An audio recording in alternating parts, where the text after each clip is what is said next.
Welcome to another episode of Sideline Sanity with me, Michelle Tafoya, sponsored by Legacy Precious Metals. There really has never been a better time to invest in precious metals. I chuckle because the economy is so unpredictable, but gold and silver are not. They're quite stable and predictable. So check out legacypminvestments.com. Legacypminvestments.com. You can download a free investor's guide at that website. Today, I've got a few topics I want to cover with you. One has to do with Ron DeSantis. One has to do with Elon Musk. And one has to do with those car commercials you see every season, Christmas time, holiday season, when people get cars for people. Then I've never met anyone who's gotten a car for Christmas. But there are some key indicators about that that are really kind of hilarious. Stick around. We'll get to DeSantis next. For nearly 3 decades, she's reported the action from the sidelines. She started very young. She's covered the NBA, NFL, Olympics, and the college football and basketball national championships. And now, during these insane times in our world, Michelle Tafoya thinks we need a serious dose of sanity. This is Sideline Sanity with your host, one of the sanest people on planet Earth, Michelle Tafoya.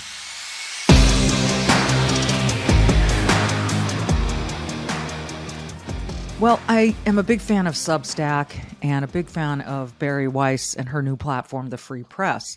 And one of the most recent articles that I think was really worth reading is entitled The Rise of the DeSantis Democrats. And it kind of compares DeSantis Democrats to Reagan Democrats. Many of you may not have been around to see the Reagan Democrats, but they were there. And that's one of the reasons he got elected. So we remember the DeSantis reelection here in 2022 during the midterms. It was massive. It was probably the most, I want to say, kind of outstanding election result of the whole cycle. Because it wasn't that we didn't expect him to get reelected. It was how it went down. And that he, just completely flipped Miami-Dade County, which is a very strong Democratic stronghold. I guess that's redundant, but you get the idea. I mean, you're talking about Miami, you're talking about a state that is often considered a swing state, and it went decidedly for Ron DeSantis. And you can point to a lot of reasons. Florida was one of the most aggressive sort of not mandating states. They didn't mandate vaccines. They were dropping the mask mandates. And everyone who was afraid was kicking and screaming until they saw that Florida really made some good decisions during that whole COVID pandemic stretch. The other thing was the hurricane more recently, and the preparedness for it and then the reaction to it were unbelievable. If you think back to Katrina or other hurricanes where the states didn't really seem to have their ducks in a row heading in. I mean, we have the technology now weather-wise to see what a storm is going to look like and how it's going to hit. And it doesn't always do exactly what you think it's going to do. And in this case, it didn't. It hit Fort Myers Beach far more than it hit any other community. And that wasn't expected. But the reaction, the response, and the preparedness to that were stellar. So this is a guy who gets stuff done. But I want to just read a couple things to you out of this Substack article, because this woman who wrote it, Olivia Reingold, went and interviewed a bunch of Floridians about why they voted for DeSantis, and then some who did not. But she talked to this woman, Tori Williams, who works at One Gentleman's Club. And it was loud in there. She went in there and asked her who she voted for. And the woman said DeSantis. And I'll read you this from the article. Why DeSantis? I shout. Williams is a Black woman who looks to be pushing 40. She has a fiance and, after 2 slow years, a job. It was her brother, she says, who made her rethink her politics. Finally, she shouts back over the bar through the din, money. Williams is one of the DeSantis Democrats, Florida voters who until recently identified as Democrats, but in November opted to re-elect Republican Governor Ron DeSantis. He who resisted the COVID lockdowns, tangled with Disney, and governed with a record budget surplus in a landslide. It really is remarkable. And I think that he is the greatest threat to Donald Trump in 2024. And I really hope he runs. I've been very open about this. I wrote an open letter to Donald Trump, who didn't listen to me, that I don't think he should run again.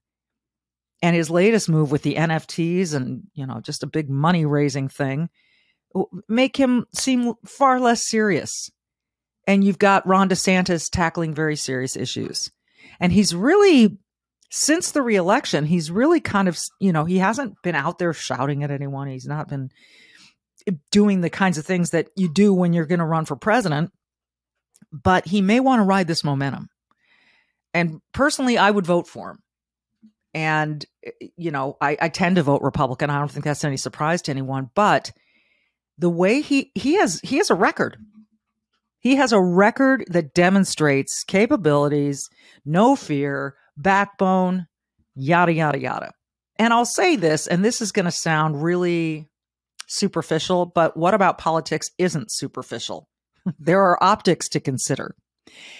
And when he won in Florida in November, he and his wife and their 3 children came out on stage.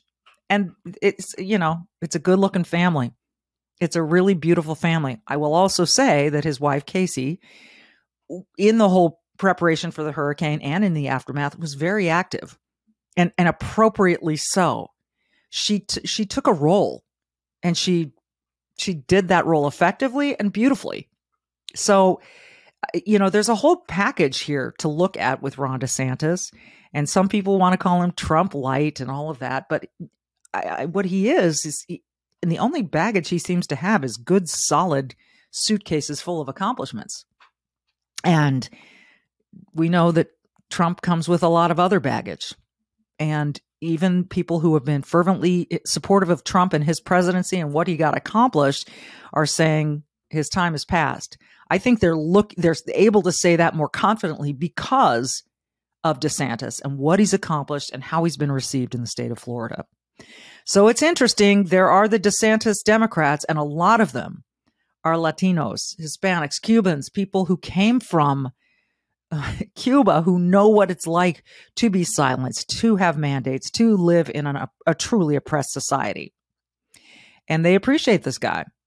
And as the stripper, the Gentleman's Club entertainer, Ms. Williams, said, money. And you hear it all the time. It's the economy. Stupid. It's all right. True. It's true. See, I told you. It is true. All right. Coming up, Elon Musk. He keeps putting out these polls on Twitter. And the latest, should he step down as the leader of Twitter? We'll get into it next.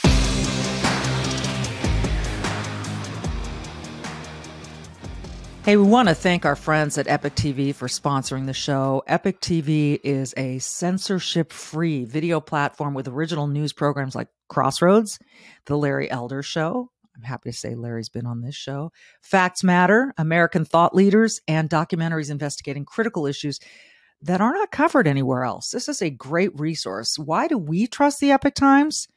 Well, they're unbiased. They report important news that other media ignore. They focus on clear, fact-based journalism without spin or hidden agendas. They are truthful. What do you know? They report just the facts and trust their discerning viewers. That's all of you beautiful people to arrive at your own conclusions. Isn't that what news is supposed to be? And they are resilient. Despite the attacks from many sides, defamation from other media, thugs burning of their printing presses, and assaulting their journalists, the Epic Times continue to dedicate themselves to reporting the truth. If you're looking for an unbiased, truthful, and resilient news source, check them out today. We have a special offer for our viewers and listeners. Just sign up and start watching. No credit card required, no strings attached. And if you decide to subscribe within 14 days of that, it's just $1 for 2 months. That is a deal. So go to watchepic.com/sideline and subscribe. That's watchepoch.com/sideline. Do it. You won't regret it.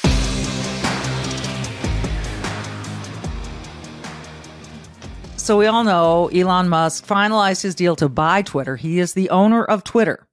And he did a lot of house cleaning, got rid of a lot of people, and we're learning a lot through these Twitter drops as to why. These Twitter drops are amazing, the Twitter files. And I would imagine because the FBI is so intricately intertwined, I don't know if that's the right word, but involved with a lot of Twitter's suppression of speech, muting of speech, however you want to put it. I hope there are investigations into this thing. We can't have the FBI telling a company what it can or cannot publish because that's not free speech. You can say Twitter's a private company. They make their own decisions. But if they're being pressured by the government, that takes the private company aspect sort of out of it, doesn't it?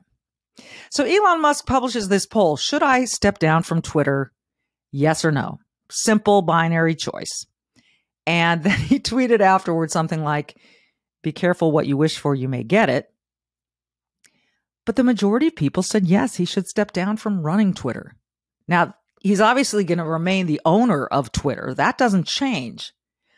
But stepping down from running it, I think that just means he would not be the face or the ultimate decision maker about policy, about blue checks, about whatever. And the majority of people said yes. And I asked the simple question, are bots voting? I'd like him to stay in charge. I find it entertaining. I find it provocative. It really brings out the best and the worst in people. And, you know, when he banned a few reporters who were leaking his specific whereabouts, his flights, and his young son was in a car that got attacked, it's hard to blame him for wanting to protect his family. But he took a blizzard of negative reaction to that.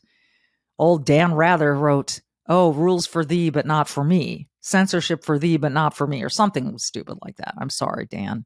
But it was dumb because none of you were outraged when other stuff was getting suppressed, like the Hunter Biden laptop story. But you're all outraged when he doesn't want people publishing his whereabouts, basically doxing him. That's what doxing means. Anyway, the majority, over 52%, I believe, said they want him to step down as the head of Twitter. So today we're reading that he's looking for someone to replace him. That is going to be fascinating.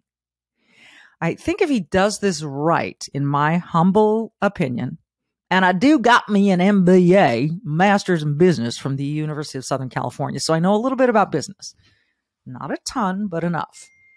I think if he does this right, he gets someone who is really not a known commodity.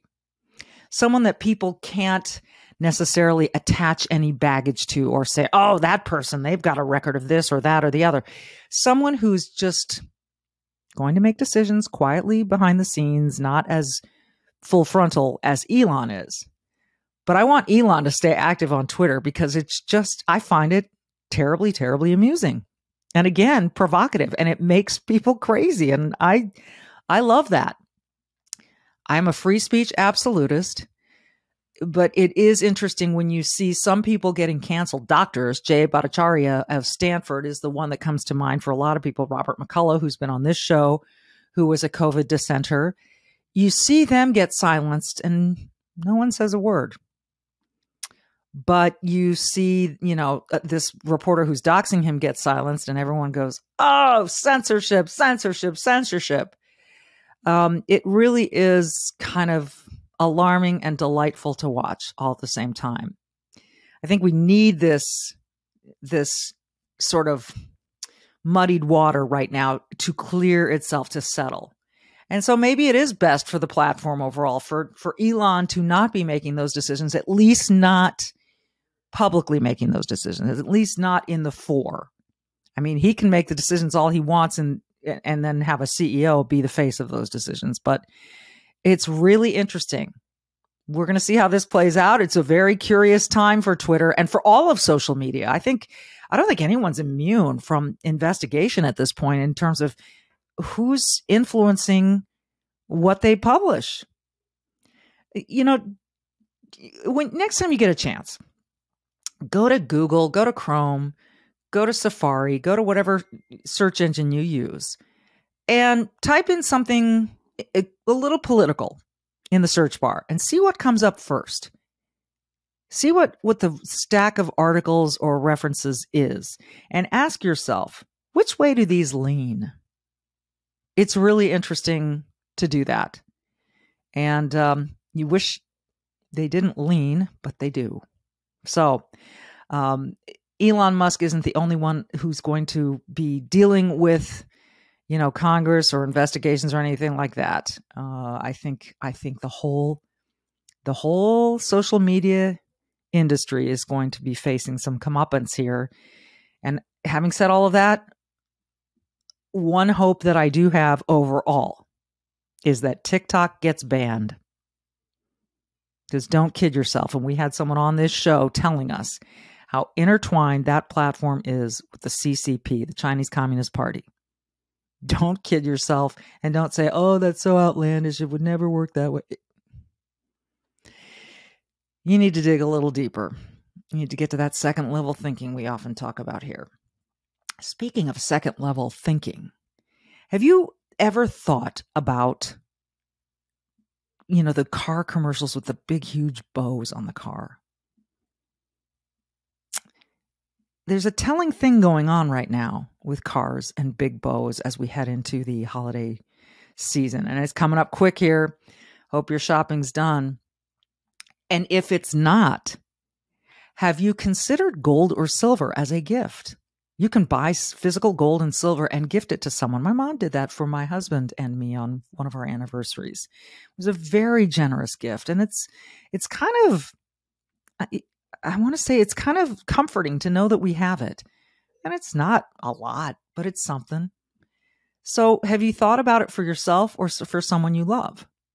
Because there is some comfort in gold and silver. Gold and silver are excellent ways to have investments in your portfolio that are more stable than the stock market. They're a hedge against inflation. They protect against a weakening dollar, and they carry the same value no matter where you go in the world. And right now, the economies of the world are just so unpredictable, so up and down. You watch the stock market and you want to puke. Gas prices have come down a little bit, but 2023 is right around the corner, and you don't hear many people sounding optimistic about the financial situation in 2023. So before it gets too late, you might want to consider augmenting your portfolio with gold and silver or giving it as a gift. You can speak to an IRA expert at Legacy Precious Metals. They are the folks that I trust when investing in gold and silver. LPM, be proactive while there's still time. Legacy Precious Metals can advise you of all the options that you have for investing in gold and silver. A great long-term play. And like I said, you can speak to an IRA expert at Legacy Precious Metals. Here's the number, 866-528-1903. 866-528-1903. You can also download their free investor's guide at legacypminvestments.com. legacypminvestments.com. And I suppose no one ever makes $1 billion. You take $1 billion. Oh, please. Please, please, please.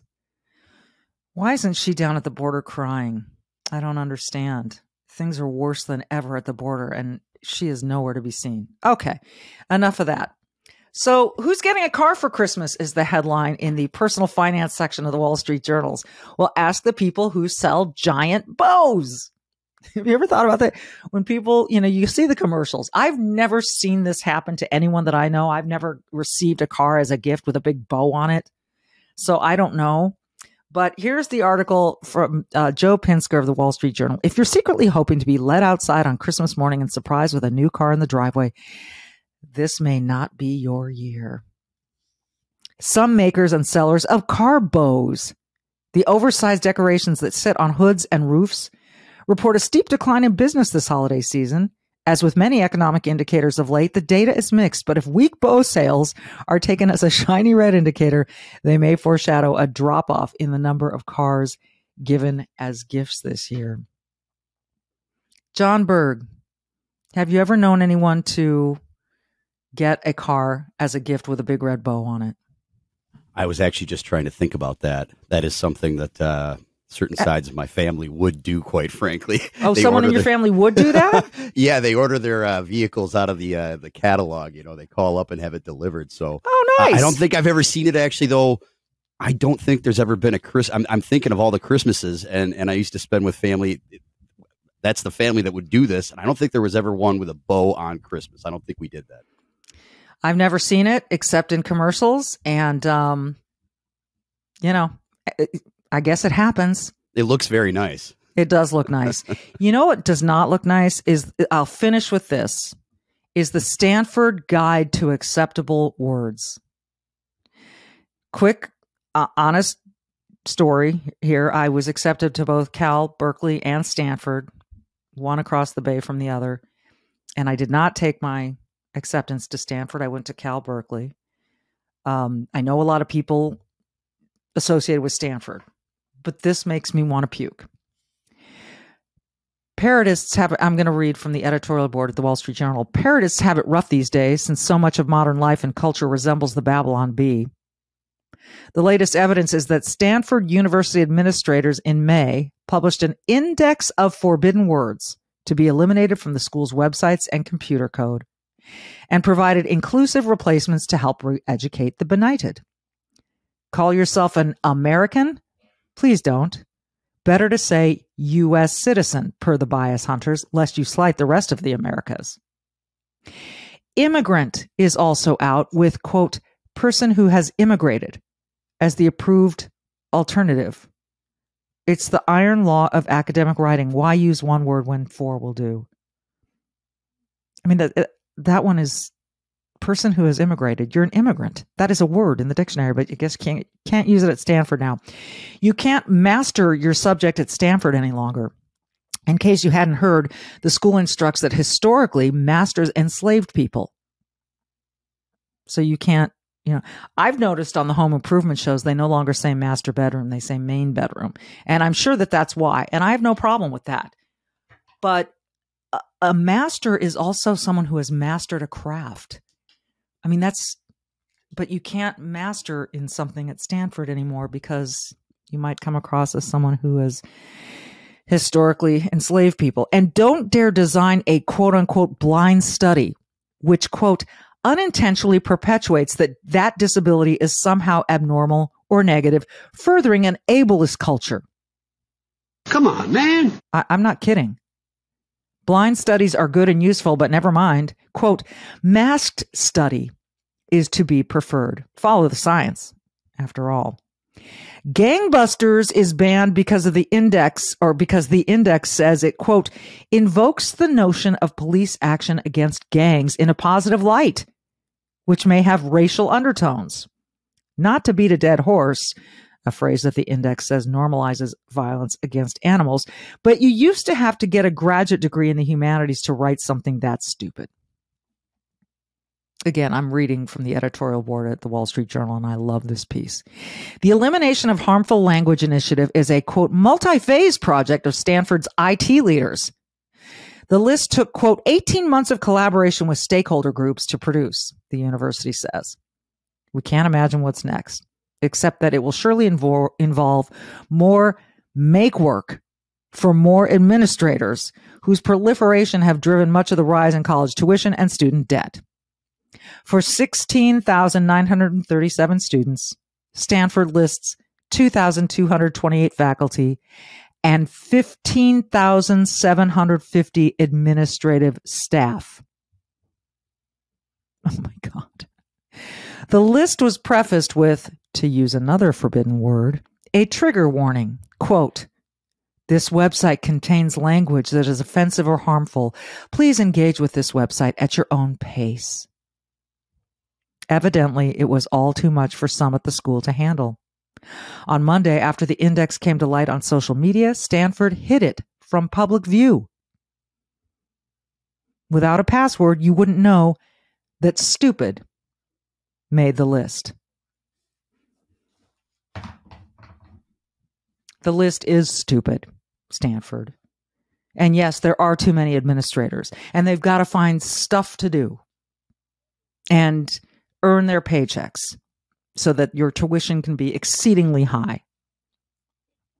I had encouraged my son to apply to Stanford, as I did. And again, I was accepted. I'm going to discourage that now. He can do whatever he wants. I'm going to support my son no matter where he goes to college, even if it's stupid Stanford. And the thing that pains me about this is I love Dr. Condoleezza Rice. I admire her. She's part of Stanford, but I have a feeling she might agree with me on this, that this list is pretty stupid. All right, keep an eye on those big red bows and the sale of big red bows. It could indicate whether or not you're getting a car this Christmas. In the meantime, everyone, thanks for joining Sideline Sanity. As always, be brave and do good. Gosh darn it. Thanks for listening.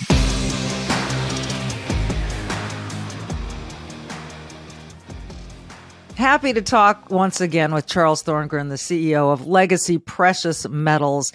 You know, I think it still is confusing to people, some people, as to why a precious metals investment would be a worthwhile one, particularly at this time when they're thinking, I'm doing all I can to put gas in the car. Why is now a particularly good time? And we'll go from there to how small of an investment is worthwhile for someone. You know, a great question. And I think the importance of why really comes into the fact that we have to save for ourselves, whether it's a little here, a little there, whether it's making it a plan and putting out so much a paycheck, whether it's making sure we fund our retirement account. We have to realize we are responsible for ourselves in the long run. You mean that no one else is going to ride up and save us, you know, on some white steed? It ain't going to happen. It ain't going to happen. You know, and anyone who's promising to do that is getting ready to take advantage of you in some form or fashion. Yeah. And so if I'm an investor, a potential investor, and I'm looking at Legacy Precious Metals and I'm saying to myself, yeah, this sounds smart. I don't have a lot to spend. What would you tell that person? I would say, do what you can. If you never start, you never get there. So the most important step you can take is saying, I'm going to take care of myself and my family. I'm going to make it a plan. I'm going to take action. I'm going to start in the way that's comfortable for me. That's the important thing. The first step is always the hardest. But once you take that first step, the second step is easier. And then you're moving. And then once you're in motion, it's hard to stop you. So that first step, most important step. I always tell people they can call and talk to an IRA expert or check out the guide that they can download for free, the Investor's Guide. What is the number one question that you get from people who are first-time investors? The biggest question I get is this right for me? That is the question. And that comes from everyone. So everyone's asking the same, is this right for me? And yet we're all so unique. And yet it is a sound investment for just about any portfolio, isn't it? It is. Even though we're all unique, that uniqueness is going to tailor the way we begin the investment. Okay. But we're all in the same situation. That's the one thing I think we seem to forget in today's society. Whether you agree with somebody or not, we're in this together. America is in this transition that we're in right now. We're dealing with the same issues. Some people like them, some don't. But we're all in it together, right? So the need is the same. How we prepare and how we invest is what changes from person to person. But we all have that same need. It's a great point. And again, I encourage people to just make the call, pick up the phone. That step is always the hardest. I'm not sure why that is. In any kind of effort that you make in life, whether it's weight loss or exercise or investing some way to better your life, it always seems like that first hurdle is the challenge. But when they call, who are they going to talk to? What's going to be on the other end of the line for them? Great question. You're going to speak with one of our customer representatives, and their job is not to sell you metals, right? We have a much different approach. We're going to answer all your questions. We're going to show you what options you have. And on the rare occasion, this isn't right for you, we're going to say, this probably isn't right for you. We have a gold company here, but I say it all the time. What we actually deal in is customer service. We want each and every individual that calls to get the answers they need to be able to make the decision that's right for them. And we want to do that in a way that's not pushy, that's not salesy. And that's what makes my team so special. We care about each and every caller. And we're going to show you what options you have and then you get to make an informed decision. So don't be afraid of the phone call. It's the best thing you can do. And this is why I am so honored and I feel privileged to be sponsored by Legacy Precious Metals. They're the ones that I'm going to deal with. And I encourage you to pick up the phone, give them a call. Even easier, go check out their guide. It's a free investor's guide at legacypminvestments.com, legacypminvestments.com. But as you said, Charles, pick up the phone. You're going to talk to someone who can answer your specific questions and get the ball rolling. Get started. Do something that is a long-term play for your family's benefit. Charles, it's always great to talk to you. Thank you so much. Oh, it's my pleasure. It's always great to be here.